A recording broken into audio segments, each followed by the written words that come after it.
that's our plan. So let me start with one of my favorite cultural theorists. This is Stuart Hall, a British cultural theorist, and he once argued that theory without application is meaningless. And although there's much written about critical media literacy in theory, there's much less written on its application. In other words, what that looks like in practice, particularly beyond, I think, traditional classroom spaces.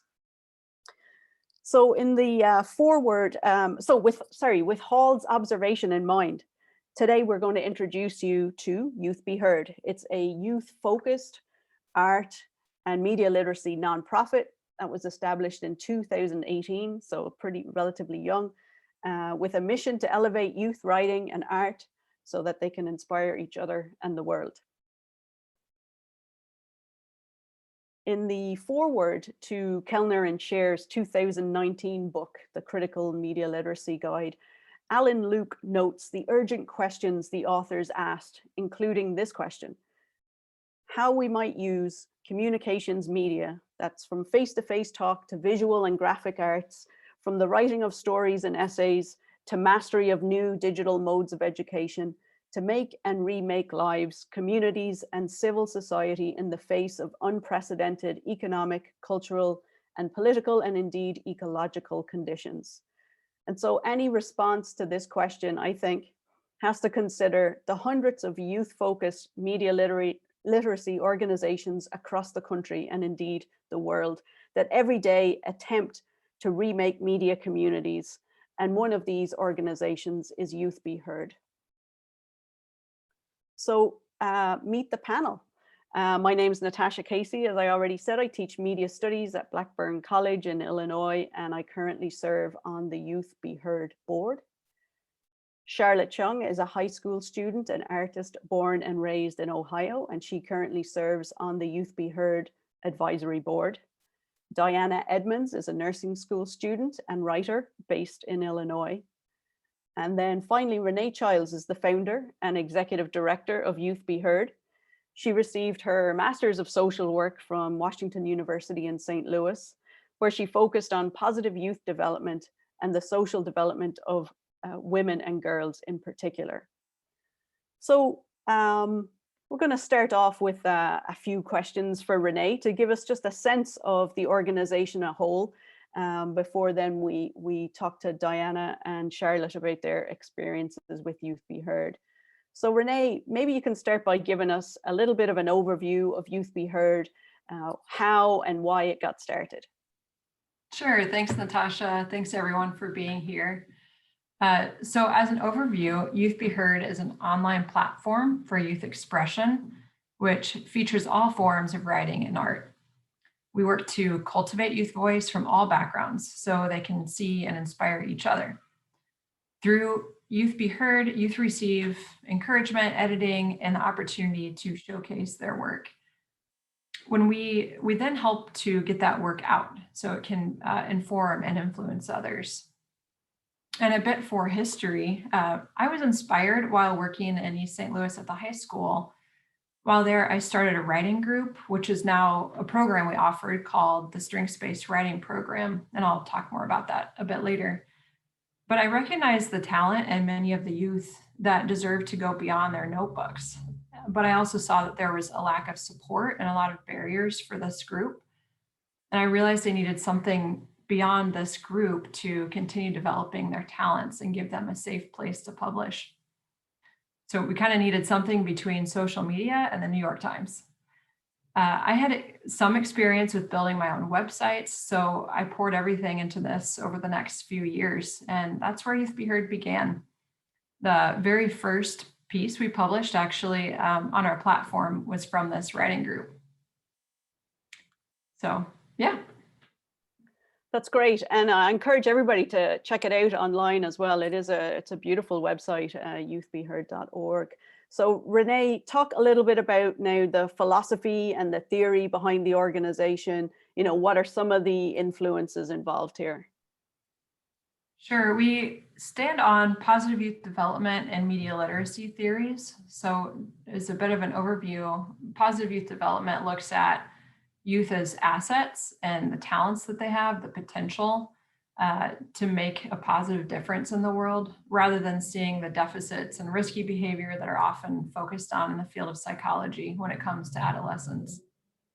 So there are some studies that show if you give youth these three things, help them cultivate their natural sparks of interest, give them positive adult supports around those interests, and provide a platform for them to share their voice, that they have positive outcomes, significant positive outcomes academically, socially, psychologically, and they actually do help improve the world, make the world a better place for all of us. And a lot of these positive youth development programs end by the age of 15. That's where a lot of the studies focus, because 15 is kind of like high school starting. You're starting to learn to drive, you're starting to think about college and your future, but yet a lot of youth organizations end. So there's a deficit in these types of organizations for youth 15 and up, really. So we put youth in leadership roles as much as possible to guide our organization.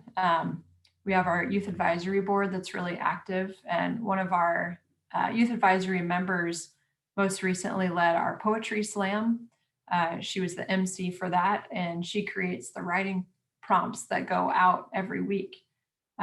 Charlotte here has created some graphics for us, and she's even learned the back end to our website to publish some posts.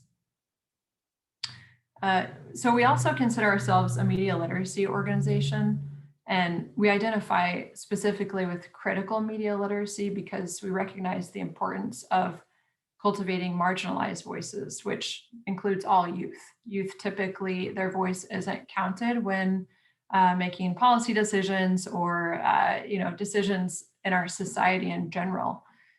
So the primary way we incorporate media literacy is by encouraging youth to be creators of media.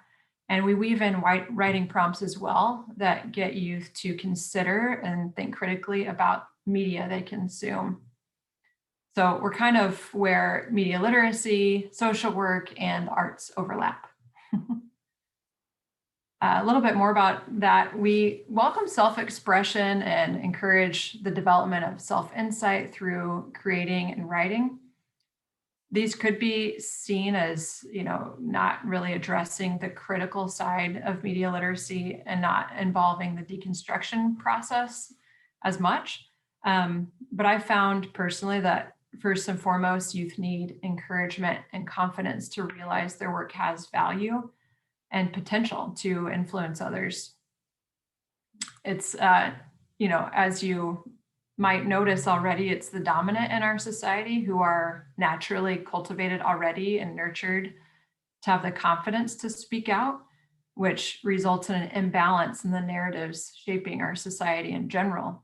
So to change that media landscape, to have a more balanced representation, it starts by instilling confidence in those who are marginalized.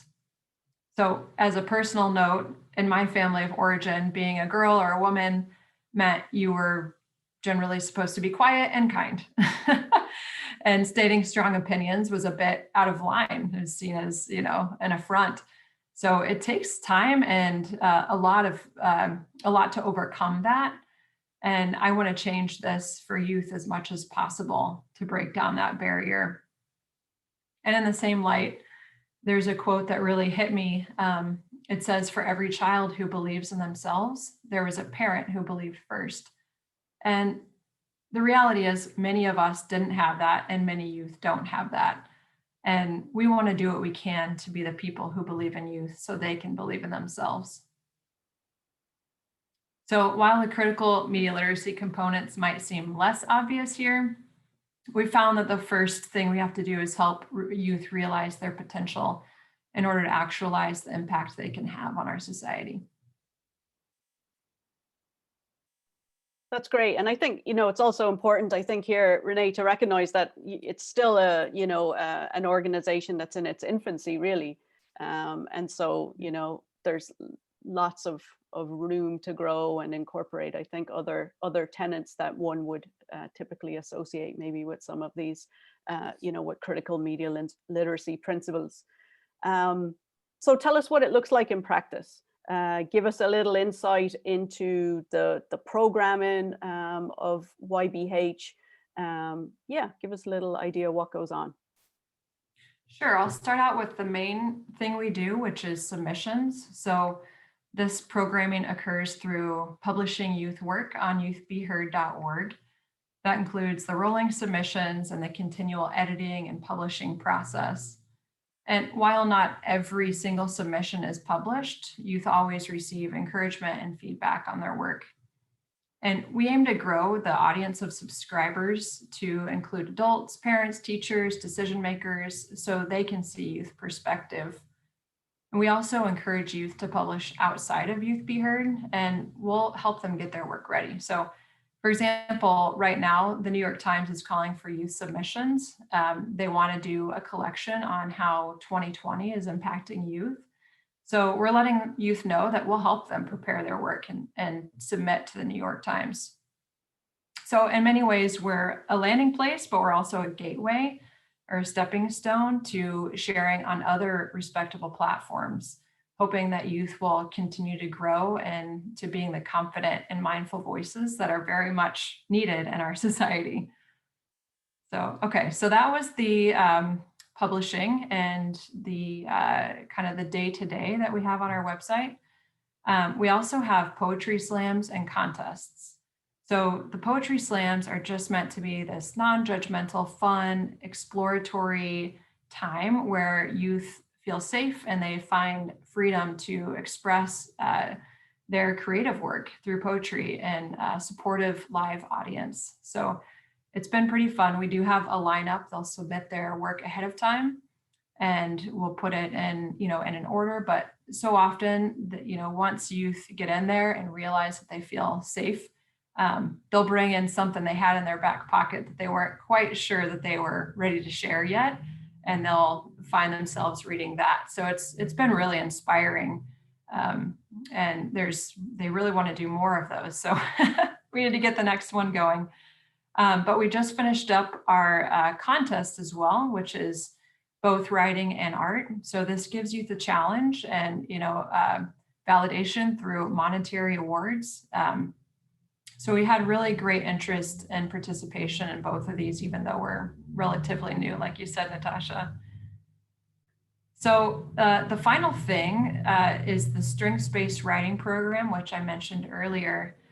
This is small groups of high school youth that are 8 to 10 sessions, and they're about an hour long each.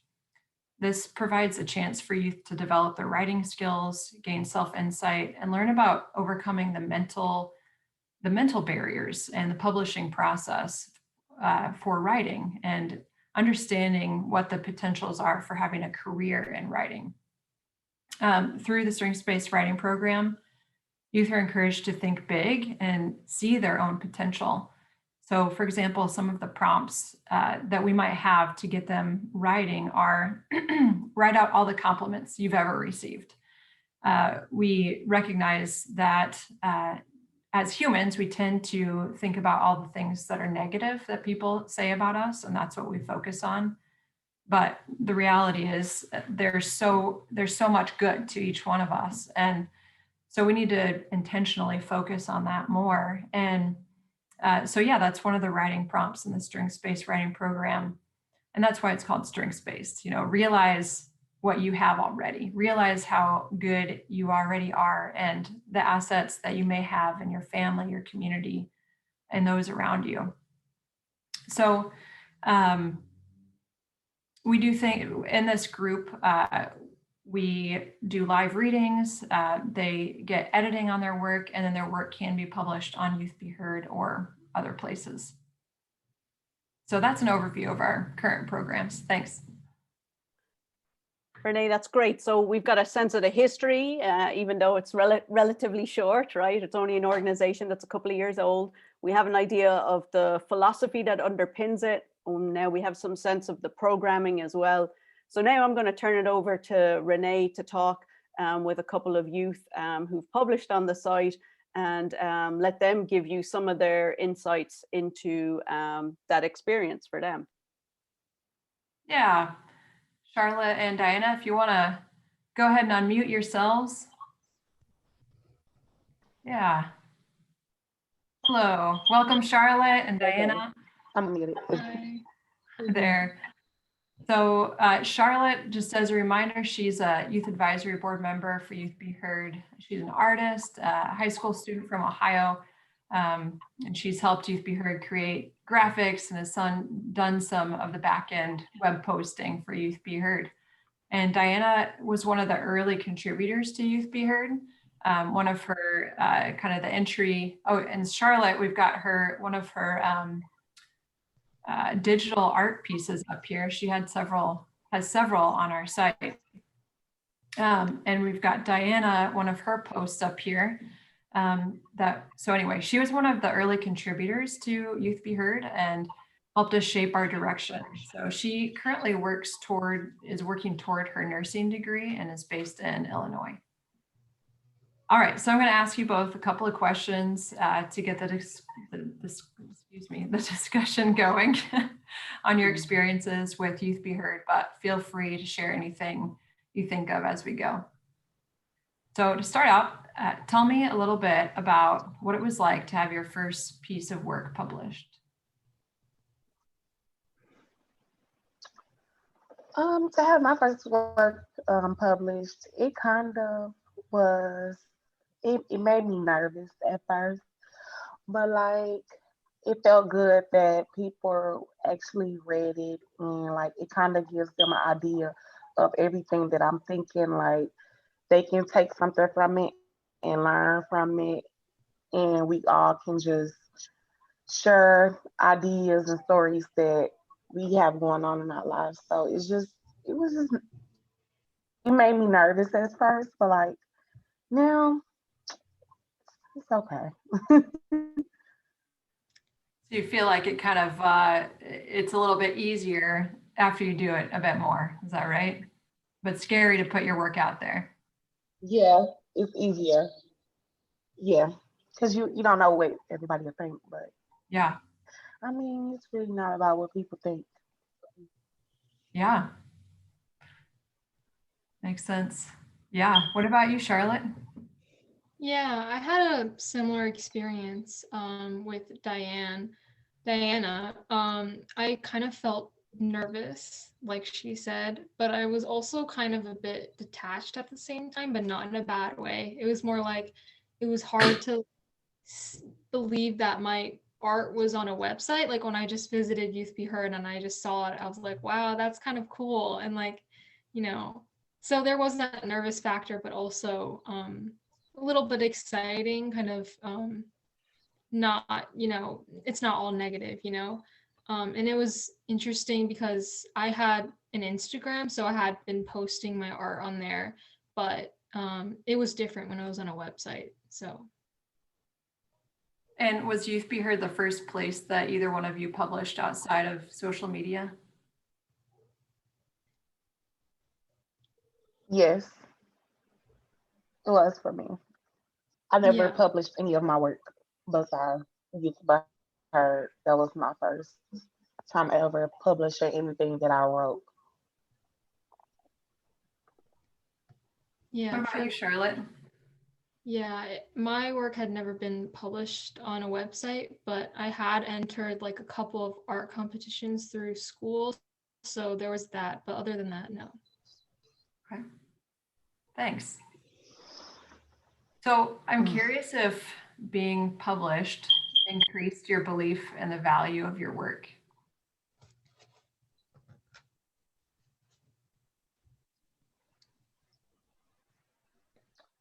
Yes, it has. It has increased my value of my work. It makes me actually want to write more, like to know like when I go on Youth Be Heard and I see like all the likes and stuff like that from my postings, it actually makes me want to engage more into my writing. Thanks. Um, for me, I just felt like it was definitely reaching a larger audience. Because Instagram was my only social media, and that's how Renee actually found the first piece and like reached out to me about publishing my work possibly for the first time on Youth Be Heard. So once I got it published on the website and on Youth Be Heard's Instagram, I definitely felt like it was getting more exposure. So in a sense, through that, maybe that did give my work more value just because it was reaching more eyes and more people were seeing it. So I'm curious, following that up, did creating art or writing and having it published on our website, did that change how you look at other posts or media?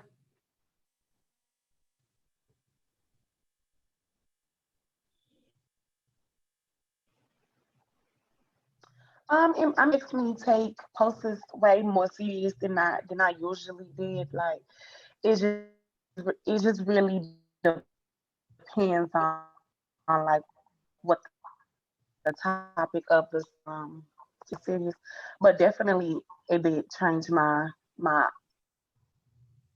outlook on a lot of things. What was that first part? You cut out just a little bit.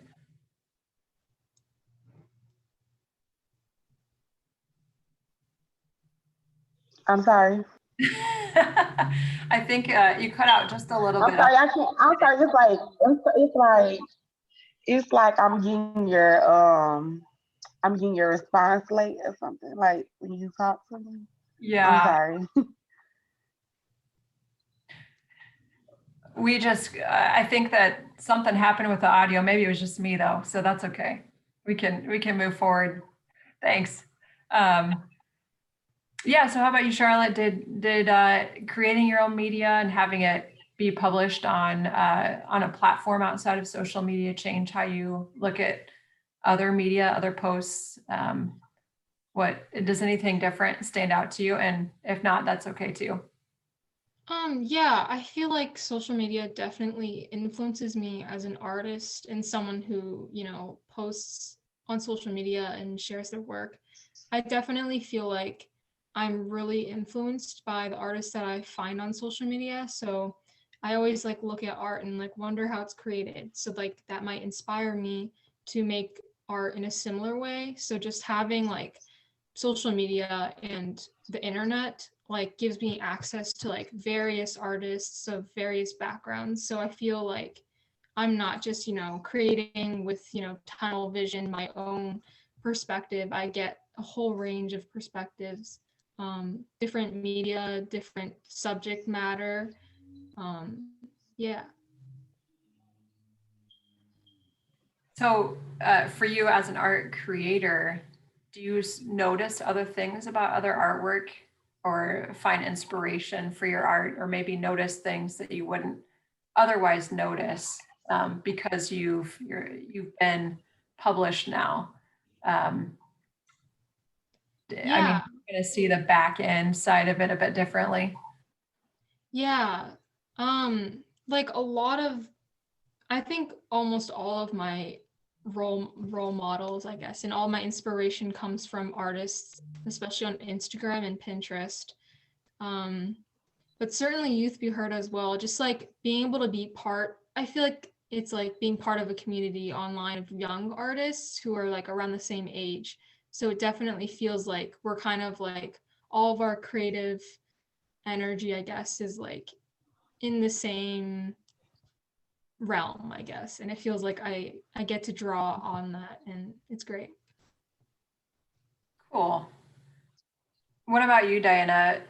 After you've published writing, do you look at other blogs differently or other published posts differently? Maybe um, does it, what do you notice about other work or how it's published now?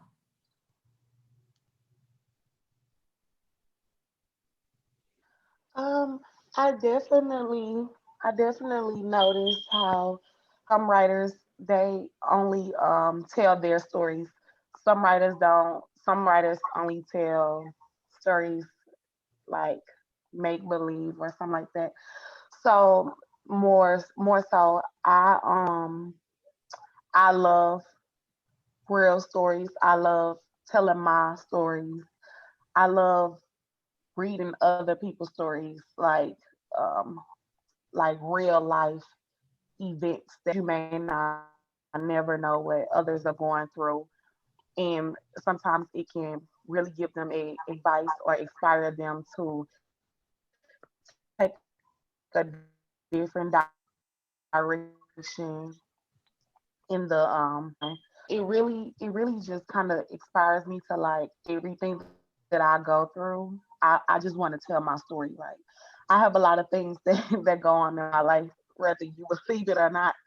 So I like to tell these things because it's a lot to process on my own. So I just love for everybody to hear everything that's going on. It'll really give people an idea of stuff that goes on, like nursing, COVID-19, a lot of stuff that just happens.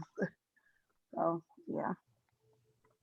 Yeah, you have had a lot of experiences that I think are worth writing about, and especially with like you said, now you're a nurse. You're working with COVID patients, and you're 20, and so you kind Yeah. of have this unique perspective from being a young person, but working in such a complex field right now and seeing everything from a fresh perspective. So yeah, you need to write about that. So Oh yeah, I will. We what's were that? just talking about that. I say yeah, I will. I said we were just talking about that. Yeah. That's right. Well, what else do you think is important to share, Charlotte and Diana, about your experiences with Youth Be Heard? Actually, what's important is Youth Be Heard had me. It has me writing way more than I usually do, which is a good thing because I never really like focused on my writing as much as I should have a long time ago. Um, Writing actually it's actually like my best friend. Like whenever I'm not talking to somebody or I need to get something off my chest, it's the first thing that I do. Like I actually write in a diary. Like it's something that I made a part of my everyday life. So I think with Youth Be Heard, it kind of like made me engage into it even more. Yeah, that's good to hear. It's helpful to process our lives just by writing it down, kind of seeing our own perspective again in written form. Thanks. Yeah, I have had a similar experience. I would call myself an artist, I guess. I make more art than I write, but I still really enjoy writing. So I feel like YBH gave me like the opportunity to explore both. So even though I post art, a lot of times I'll write something about the piece or my inspiration behind it. So I feel like and YBH, like the website, has a whole range of young artists. There are writers, there are art like visual artists. I've seen like arts and crafts on there before, and it's just like it's not limited to one practice. So it really feels interdisciplinary and like allows youth to explore different avenues that they may be interested in besides just one art form. Yeah, thanks. Thanks for sharing that. Yeah, and I'm glad you mentioned that about your writing, because I was really impressed by, just you writing about your most recent piece. The art was amazing, and then what you wrote about it really brought it to life. So it's neat that you kind of are seeing that other side to yourself, maybe that you didn't give enough credit to. Thank you. Yeah. So what else? Anything else you want to share with kind of about your experience with You Heard? Any other thoughts?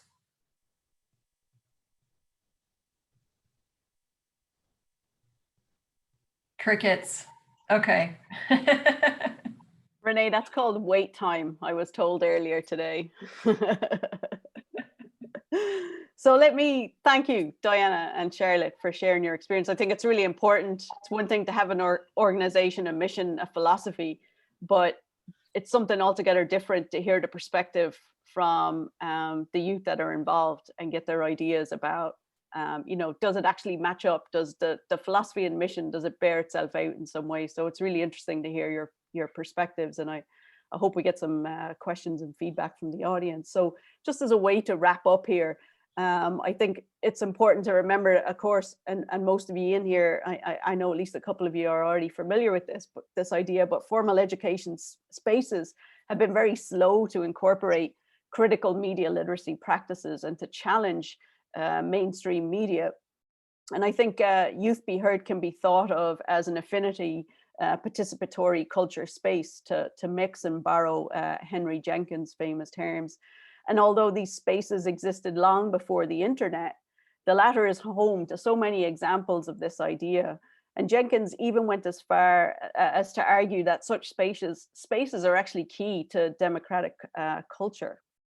So more specifically, I think, in their oft quoted article, and I'm sure this has already been quoted half a dozen times today, critical media literacy is not an option. Kellner and Scher's landmark article, in it, while they're discussing new types of media literacy, they note, quote, "This work must challenge dominant ideologies and empower youth to unveil the myths through creating their own alternative representations that empower their own voices and struggles for social justice. The goal of this project is to help students transform themselves into socially active citizens, and at the same time transform society into a less oppressive and more egalitarian democracy." So that's the end of the quote there. But I think creating alternative representations that empower youth voices and struggles really lies at the heart of Youth Be Heard's mission.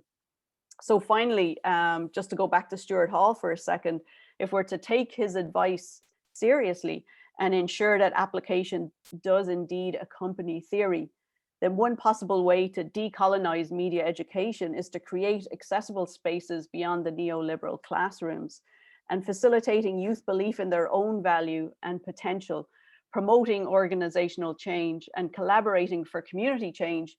These are the goals of Youth Be Heard. So I'm very excited and honored to be part of this organization, and I'm really excited about where it's going next in the future. But I would love to hear from you either via the chat or jump in with your questions or comments or ideas for the group. So the floor is yours, you special elite group of people.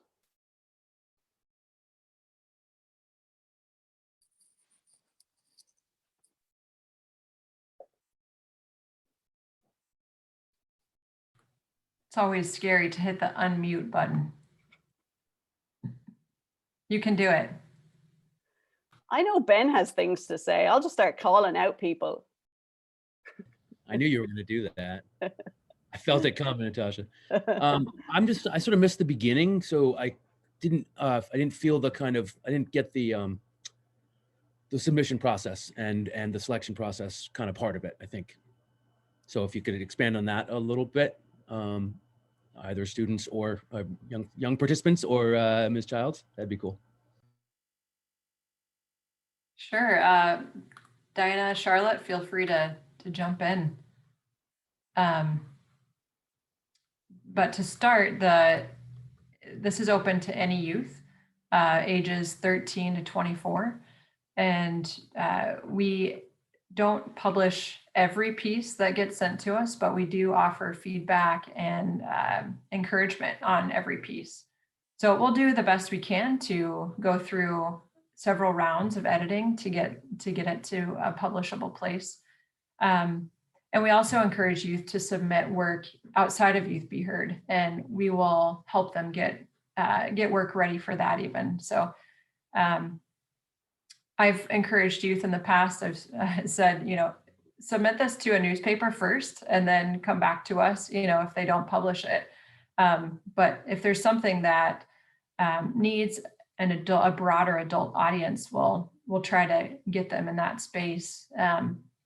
And we also are working to get our subscriber list just expanded to include adults and parents and decision makers, policymakers, so that youth voice can be heard and, go beyond kind of what our, we have our social media groups that tend to be like us in some way. And so we really try to cross population groups and have diverse backgrounds sharing on Youth Be Heard.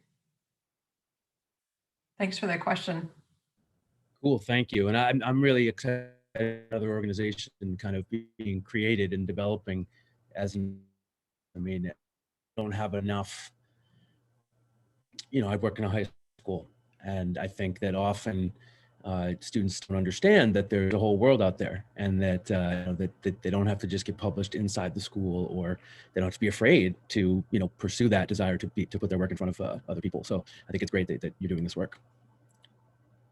Thanks. Yeah, one big thing is overcoming the anxiety that we all, well, not all of us, but a lot of us feel about putting our voices out there.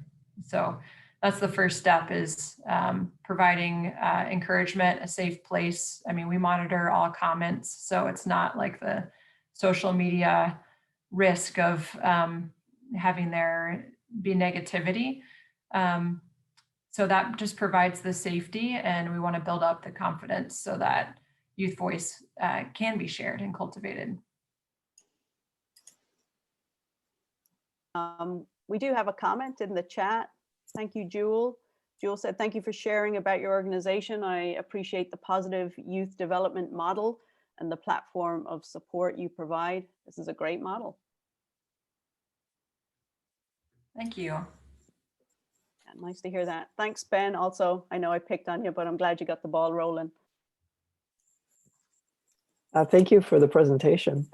I had a quick question about international submissions. Is it only the United States, or I'm here in Japan and I work with a lot of youth, and they do a lot of film work, and I'm thinking they would be excited, but is it for international, or and is it multilingual submissions, or does it have to be in English? We don't have capacity for multilingual right now. I mean, maybe one day we would. Maybe you can help us with that. But yeah, at this time, we're all in English, but yeah, we have had some submissions internationally. So you're welcome to, and please do, share this with your students. We would love to hear from them. And videos, we also can put those on our website. So really any form of media, we want to, we've had some song lyrics published, and, short videos, short stories, all the way to, just almost like an essay about a social issue. So there really aren't limits as to the genre that we can put on Youth Be Heard. Thank you. Thanks. I had a quick question for Charlotte and Diana too, if you're up for it. I was wondering if after submitting or getting selected, did it change? Do you find yourself like encouraging any friends to submit, or has that changed at all? So like,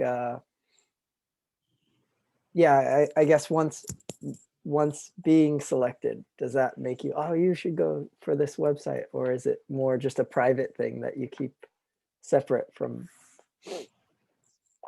that community? For me, it's a little bit of both. I have published stuff that my name isn't on it because it's been such a sensitive topic for me to talk about. So it's been times that I have published stuff and my name's not even on it. Then it's other times that I have published stuff and my name is on it, and I do encourage my friends to kind of join into this, because I feel like as young people, we don't write enough, we don't tell our stories enough, and I feel like this website is to help everybody get their voices out there. So pretty good, pretty good website to write on, in my opinion. I have tried to encourage others to also submit on Youth Be Heard. I remember our past competition that we held, I put it on my story on Instagram. I guess there were no takers that I've heard, but yeah, I have tried. I mean, I think that's part of the challenge, isn't it? I It's think like, it's about them being. go ahead, Diana. I just think people are scared to like put their work out there because it's for the world to see. So of course it makes you nervous, but like it makes you feel good as well. I just think that a lot of people are nervous to do a such thing. I was nervous, but I mean it's good to do. Yeah, I was just going to add that I think the other part of that is that we're also not used to doing this. You know, like I think, you know, it isn't a typical thing. We tend, even though the internet is obviously a place for us to be creative and, you know, like Henry Jenkins suggests, you know, participate in culture in some ways. A lot of the time, I think we're more passive. And, you know, I'm not talking about youth specifically. I'm talking about all of us, that we tend to take in a lot of stuff, but we're a lot more hesitant. You know, to, as Diana said, put your stuff out there, be vulnerable in some way, to share. And even though that's you know, that's part of the internet to a certain extent, I think that's not the dominant way that a lot of people think about the internet. So I think there's also that barrier as well. Nolan, I think you were going to jump in, were you? I was, yeah. You were just calling me out. I was actually ready. I really like this presentation and what you guys are doing here with this organization. I kind of wonder if you could talk to the group a little bit about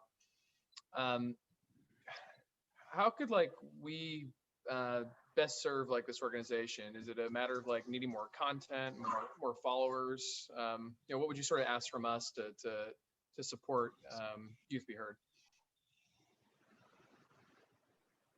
You're not going to answer that, Natasha? I'm leaving that for you. Okay.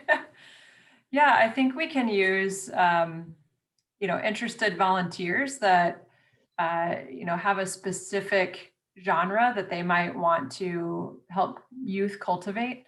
You know, some people are really interested in poetry. You know, a lot of youth are really interested in poetry. So, you know, just matching the talent of youth, that sparks of interest with youth, with the talent of adults, so that they can kind of support them in that endeavor.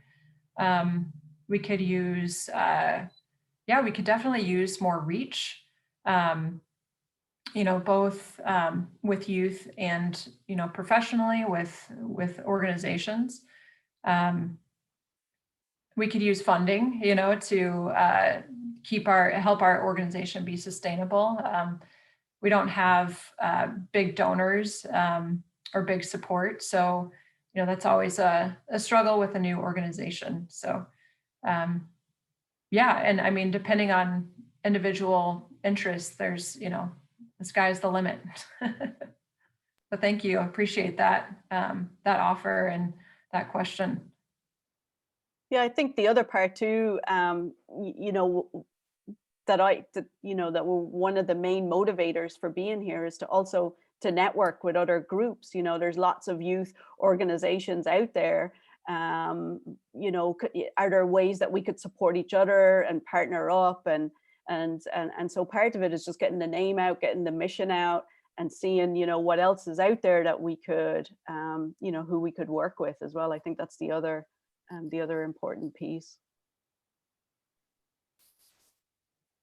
I wanted to add that I just, oh, my internet connection is unstable. I just wanted to add that as I was listening, I was taking notes and reminding myself to tell my students about the organization, because I have a number of students who write and draw. I have a couple students from last year too who would be really interested. So I'm going to kind of think that through and just reach out to them and see how that goes.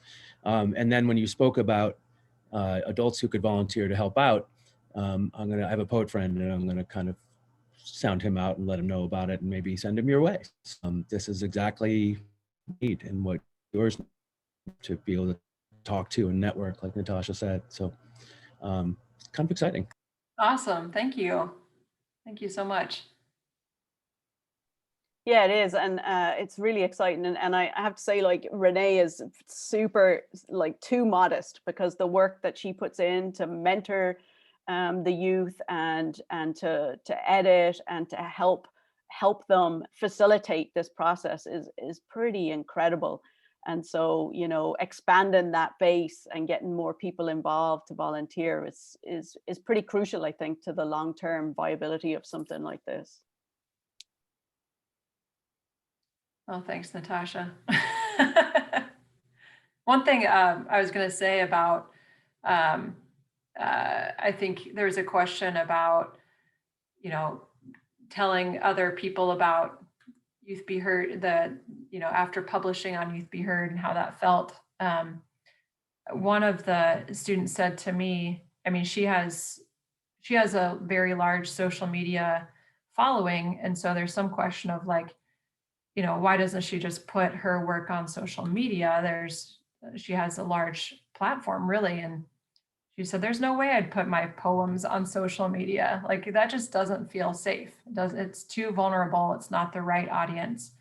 So that really showed me kind of the difference between having a niche group that understands what you're doing and appreciates your creativity and your voice in a different way than kind of our social media platform would.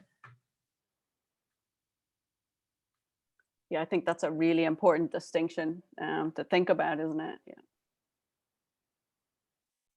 Okay, great. Any other thoughts or comments?